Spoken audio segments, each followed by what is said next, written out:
Pues efectivamente vamos a repasar las dos últimas jornadas, las 6 y las 7, que de cierto modo, por los múltiples casos de coronavirus que han surgido en diferentes equipos, pues no se han llegado a disputar y se han aplazado sin fecha prevista. Así que para que no se nos hagan bola los partidos, vamos a repasarlos equipo por equipo. El Barça, que encabeza la clasificación, por así decirlo, porque es el equipo que más puntos ha conseguido en menos jornadas, no jugó el fin de semana en su partido contra el Rayo por los positivos en el conjunto franjirrojo, pero sí lo hizo en el partidazo de la Liga Iberdrola, que es el Barça Atleti. Se pedían refuerzos para un Atlético que bueno, venía de un partido contra el Sporting de Huelva con muchas dudas, pero en un Barça Atleti pocas dudas existen. Ganó el Barça, no convenció, pero es el Barça, 3-0. Que sin necesidad de desplegar su mejor juego, sin grandes individualidades y un partido, pues al final, trabajado desde el conjunto, consiguió la victoria en el partidazo. Lo vimos todos, como para perdernos este partido. El Atleti flojeó de cierto modo en defensa, pero sin el Atleti contra un Barça que le podemos dar una nota un notable, no es capaz ni de generar un poco de peligro más allá de ese penalti. ¿Qué podemos esperar? ¿Qué vamos a hacer? Es que todas las semanas me pregunto lo mismo, Antonio María. Bueno, Pablo, yo lo siento, sé que en este programa no somos mucho de debatir, pero te voy a poner un pequeño pero. Yo sí que creo que el Barça convenció en tanto al juego que desplegó en el campo. El partido es cierto que me recordó mucho a los cuartos de Champions, ¿no? Dos equipos que se vieron muy parejos, a diferencia de otra ocasión en la que se habían enfrentado. Pero yo, en términos futbolísticos, sí que creo que convenció. De hecho, le estaba costando un poco llegar a portería y con el primer gol de Patri demostraron que se saben reinventar, ¿no? Esa llegada desde segunda línea de Patri y Jarro, no estaban funcionando las bandas, tampoco estaban funcionando muy bien.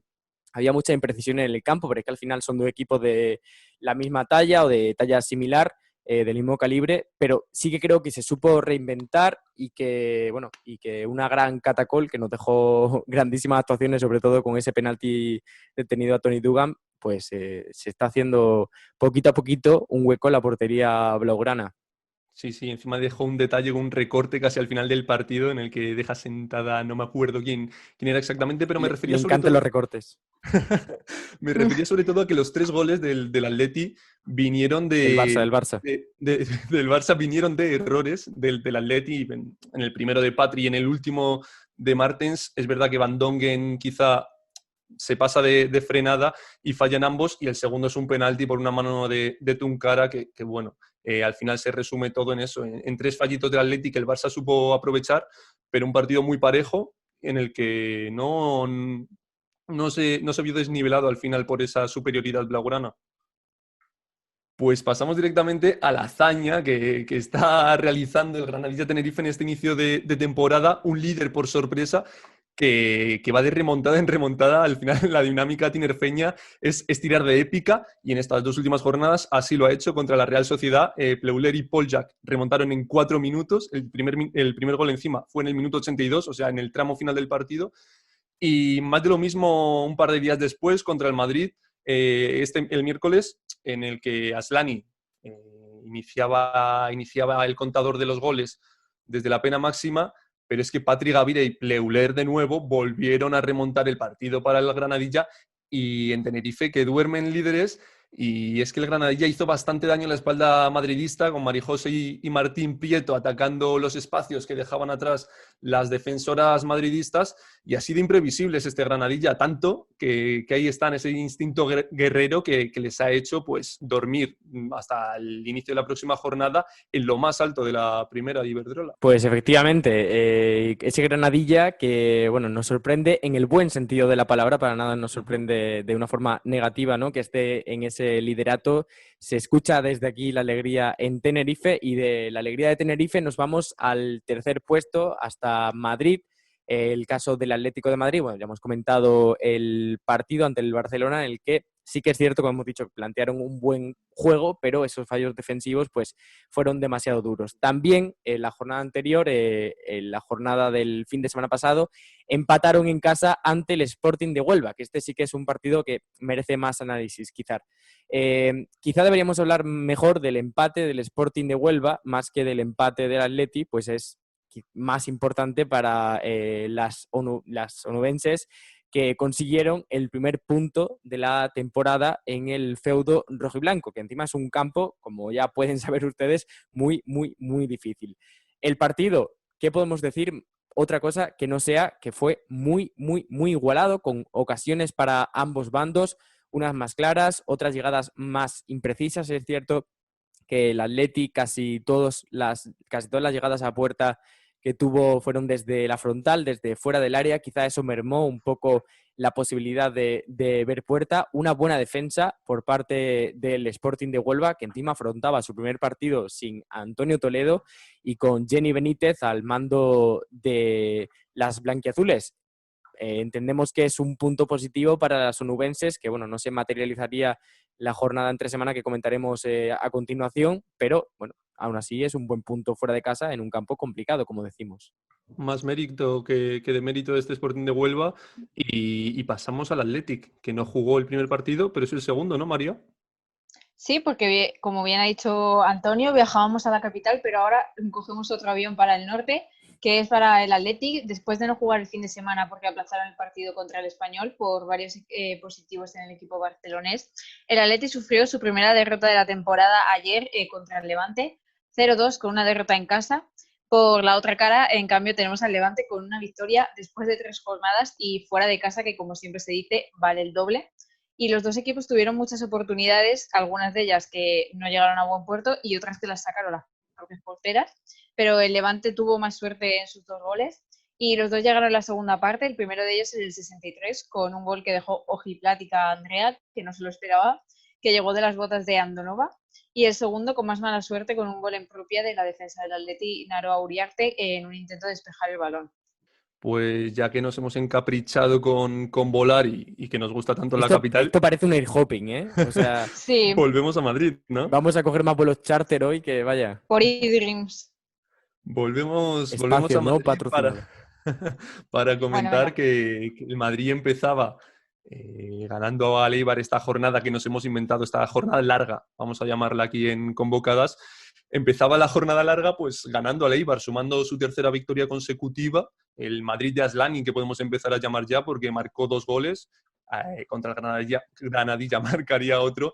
Los 3 de penalti en su conjunto. Y bueno, contra el Eibar fue Marta Cardona la que se sumó a la fiesta y dio la victoria a las blancas ante un Eibar que bueno, no les puso las cosas fáciles al comienzo, pero al final aguantar al Madrid durante 90 minutos no es tarea fácil. Viajaron a Granadilla, ya lo hemos comentado, Aslani volvió a marcar de penalti y el Madrid, pues al final se le vieron un poco las costuras en cuanto el Granadilla puso la directa por la victoria y al final, pues, pues una derrota que no se esperaban quizá en ese momento y que les baja un poco del escalón Champions. Bueno, y comentaba ayer por Twitter Laura Lapont que estamos viendo una primera Iberdrola muy igualada y yo estoy totalmente de acuerdo con ella, y para ejemplificarlo me voy hasta Valencia. Un Valencia que ha conseguido 3 puntos en las 2 jornadas, pero uno de ellos con un sabor un tanto amargo, ¿no?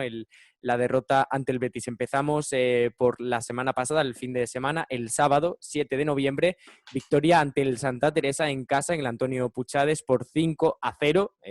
Solvencia y contundencia total por parte del cuadro Che. Como decimos, dominio por completo durante todo el partido. Los goles los firmaron Cubedo, Marta Carros Salmi y doblete de Candela Andújar, que firmó un auténtico chicharro, un auténtico golazo. También ha sido una jornada doble de golazos. Es que cuántos golazos tenemos que analizar Y en el hoy. Valencia, ¿eh? Muchísimos. Efectivamente, es que todo del Valencia. ¿Qué le pasa al Valencia con los goles? Por favor, Está a tope. mandadnos ¿qué tenéis? ¿Un drive o algo con cómo marcar golazos? Pues pasádnoslo. Técnicas. Lo vendemos. Nada, lo que decíamos, en este partido pudimos ver la auténtica renovación que se ha vivido en el cuadro valencianista, que le alejará seguro de los puestos de descenso en los que se vio metido el año pasado. Ya sabemos que han llegado muchas jugadoras nuevas, otras han salido, pero sobre todo da la sensación de que ha cambiado la filosofía en el cuadro blanco. Algo similar, pero con distinto final, sucedió el miércoles, el pasado miércoles, cuando cayeron derrotadas en casa del Betis por 2-1, aunque la sensación que dejaron en el campo no fue quizá tanto de derrota, ¿no? Analizaremos mejor quizá la victoria del Betis, ya que bueno, empieza golpeando el Valencia con el golazo, lo que comentábamos, de la argentina Flor Bonsegundo, una vaselina con una calidad impecable. Y no solo eso, ¿eh? No, El previo. y la carrera, la galopada que se mete desde el centro del campo. ¿Cuántas veces lo hemos visto ya? Merece la pena verlo si no lo habéis visto. No sé qué hacéis aquí. Salió del podcast. Bueno, no os salgáis, que está en Spotify, lo podéis ver mientras que lo escucháis. Dorine empató para el Betis y Ángela Sosa, una vez más, la salvadora Ángela Sosa con un nimbo enorme en su cabeza, salvando a las suyas en los minutos del final del partido. El Betis es cierto que supo sobreponerse, pero si hablamos del Valencia, tenemos que, como decimos, a pesar de esa derrota, hablar de un Valencia que duró mucho tiempo en el campo con esa victoria en el marcador, en un campo que también es complicado, contra las chicas de Pierre Cherubino. Y sobre todo me gustaría destacar la buena defensa, la buena actividad defensiva que está marcando el Valencia este año con esa pareja de centrales entre Cubedo y Berta Pulladas. Dos jugadoras muy jóvenes, muy prometedoras, que no tenemos que decir nada de ellas porque las conocemos de sobra, pero merece la pena destacar su labor porque son sin duda una parte muy importante en el buen hacer del Valencia, ¿no?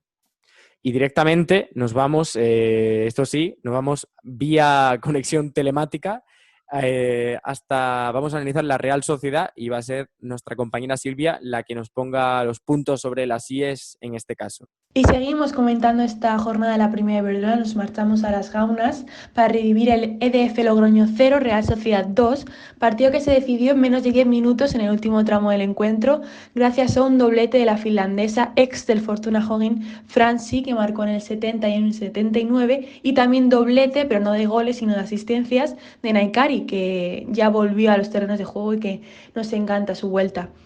Hay que recordar que, bueno, no pudimos verlo por televisión, pero las imágenes que hemos podido ver, pues muy pocas ocasiones en la primera mitad, una segunda mitad que fue esta vez mucho más viva, mucho más intensa, donde la Real comenzó a tomar un poco más de posesión y empezó a asomar por el balcón de área de Tajonar, que al final tanto va a Alcántara La Fuente, que Franci, ¿no?, con el primer gol es un poco fantasma, ¿no? No sabemos si llega a entrar del todo, parece que sí, pues finalmente abrió la lata y ya pues fue mucho mejor para el equipo de Donostierra, que al final pues acabó controlando el juego, la posesión y el marcador y las ocasiones.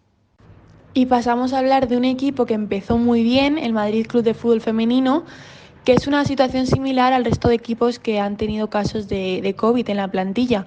El Madrid marchaba noveno con 9 puntos de 15 posibles, tuvieron una muy buena dinámica con 3 victorias y solo 2 derrotas.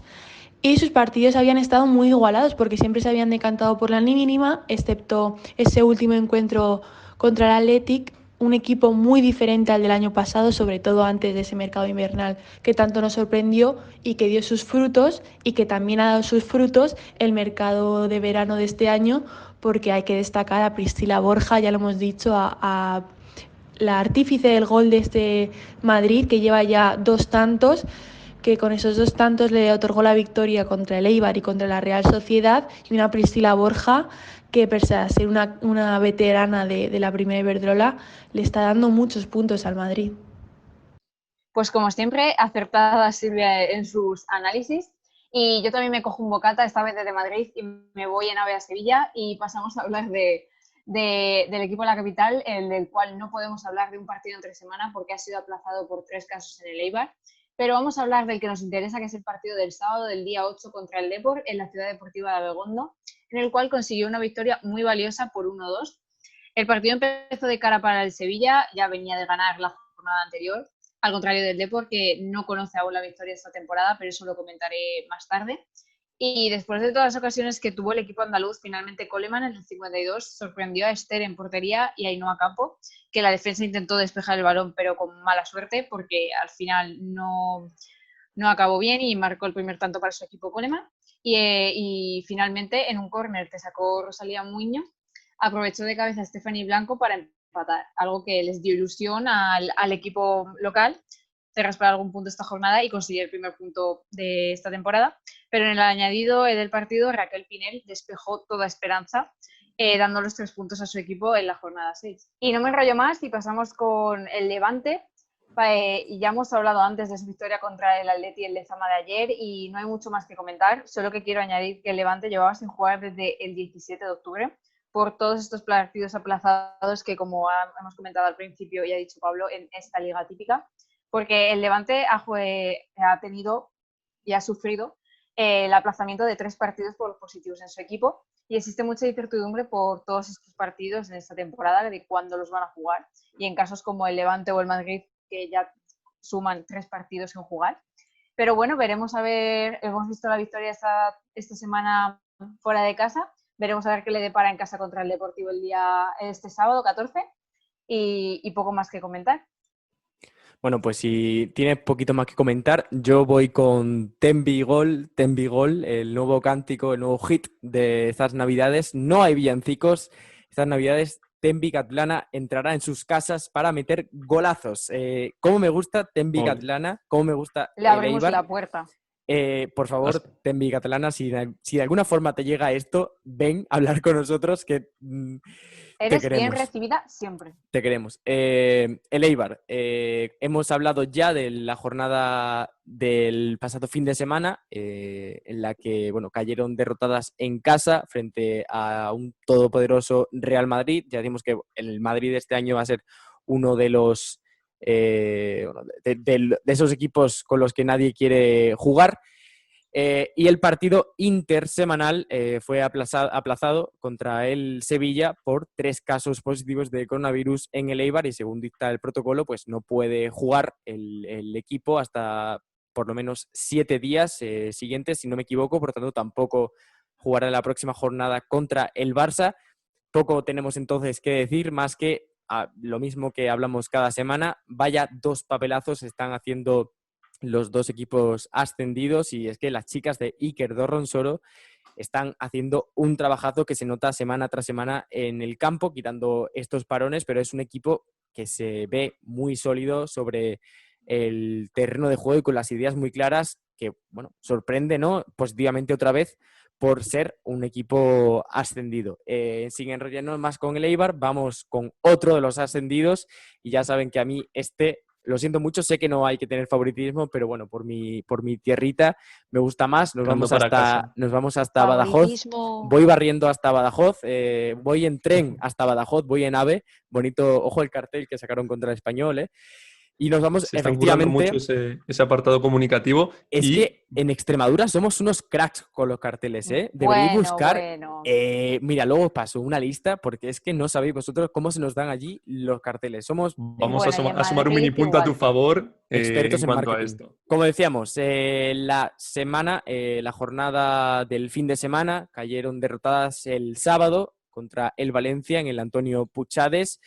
Y no sucedió lo mismo en el miércoles, la jornada intersemanal en casa, en Badajoz, contra el Español. 2 equipos que sí que se antojan similares en esta primera Iberdrola 2020-2021. Se adelantó el Santa Teresa con un golazo de Estefa Lima de falta directa, el único gol que veríamos en el partido, no la única ocasión. Es cierto que ambos equipos tuvieron muchos acercamientos a la meta rival.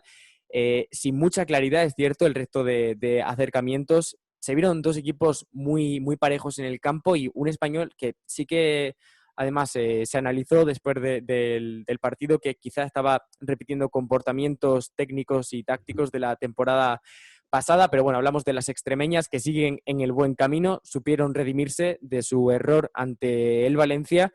Y como decíamos, la pregunta para este partido era si el Español es un rival directo para el Santa Teresa. Yo, por lo que vi en el campo, creo que van a andar muy cerquita los dos en la tabla. Y también, importante, el Santa Teresa no jugará el próximo sábado, no jugará la próxima jornada contra el Madrid Club de Fútbol Femenino por positivos en la plantilla madrileña. Y justo hablaba mi compañero Antonio del Español, también he comentado yo antes. Vamos a pasar con el Español, que, como he comentado, que no jugó el fin de semana por el partido aplazado contra el Atleti. Y como Antonio acaba de comentarnos, su derrota contra el Santa Teresa con el gol temprano de Estefanía Lima en el minuto 7, pues tumbó al equipo catalán, que quiero comentar que lleva 3 derrotas seguidas. Yo quiero comentar que el Español parecía que esta temporada empezaba bien. Hemos narrado que llevaba 2 victorias o 3 seguidas en algunas jornadas, consiguiendo varios puntos muy valiosos. Pero bueno, 3 derrotas seguidas que esperemos que no hagan que caigan en el bucle de la pasada temporada, y le deseamos lo mejor al Español. Y quiero comentar que justo después del partido contra el Santa Teresa, Paula Nicart comentó que han estado volcadas en ataque, pero que les ha faltado definición a cara portería, y el Santa Teresa tuvo más suerte en sus ocasiones, algo que con ellas no fue así. Y de hecho, el entrenador del Santa Teresa, Juan Carlos Antúnez, comentó en rueda de prensa que sabían que se iban a enfrentar a un rival duro. Entonces eso demuestra que, bueno, que el Español, aunque tenga sus baches, todo el equipo sabe de lo que está formado y que puede dar más, así que esperemos que esto no caiga en un bucle vicioso. Bueno, aunque estamos dando muchas vueltas por la geografía española, seguimos con la clasificación. Vamos a analizar el Betis. No jugó en la jornada del fin de semana, sí que lo hizo la jornada intersemanal ante el Valencia, también partido que hemos analizado.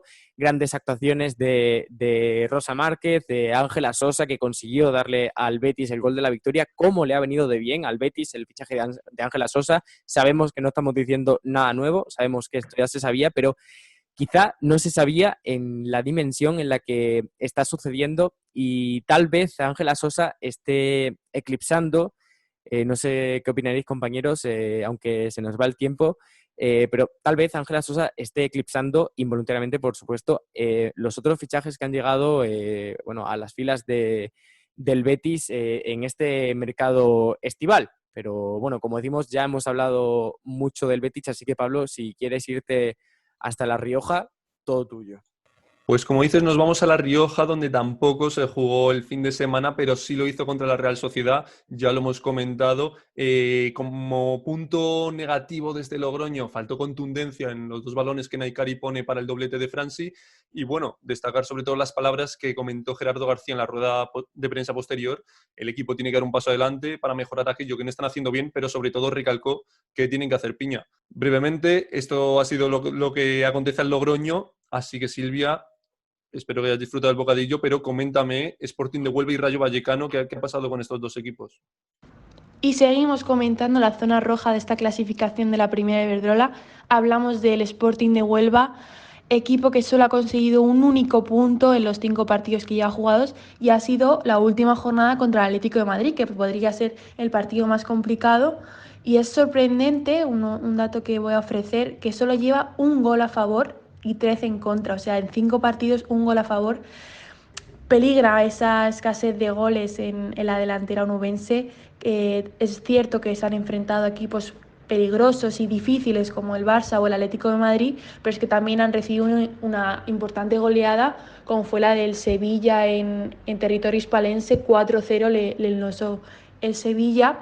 Y hay que remarcar, ¿no?, ya lo comentamos en episodios anteriores, la marcha de Antonio Toledo del banquillo y la entrada de Jenny Benítez, que puede ser un cambio de dinámica. Se ha estrenado con puntos en el casillero, en su debut en el banquillo nubés, y a ver si es la artífice de ese clic del Sporting de Huelva.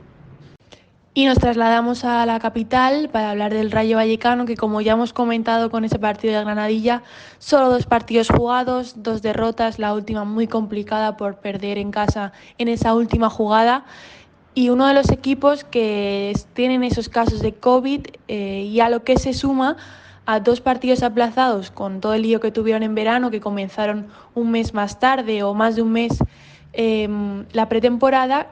Les aplazaron 2 partidos para que pudieran tener una pretemporada un poco más larga, que a la que se suman 3 partidos más por estos casos de COVID que estamos comentando. Temporada muy complicada para el conjunto de la Franja Roja.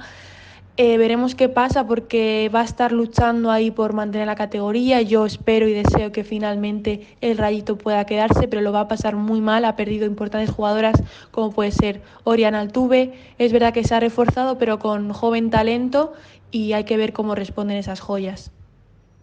Y ya para terminar, pasamos con el último clasificado, el Depor, que bueno, ya como he comentado anteriormente, perdió el fin de semana contra el Sevilla y lo he comentado así, he dado unas pinceladas por encima. Y esta semana pues tampoco podremos disfrutar, bueno, no hemos disfrutado de él porque tiene el partido aplazado contra el Rayo, como ya ha comentado Silvia. Y quiero comentar así como último de que no conoce la victoria esta temporada con 0 puntos y con 14 goles en contra, algo que deberían estudiar porque de hecho el Depor el año pasado dijimos que era como un equipo revelación que subió justo y esta temporada no está dando sus frutos, veremos a ver qué sucede con el paso de la liga y veremos qué sucede el sábado que juega contra el Levante en la Ciudad Deportiva Buñol y veremos si las de Manu Sánchez raspan algún punto ya esta jornada 8.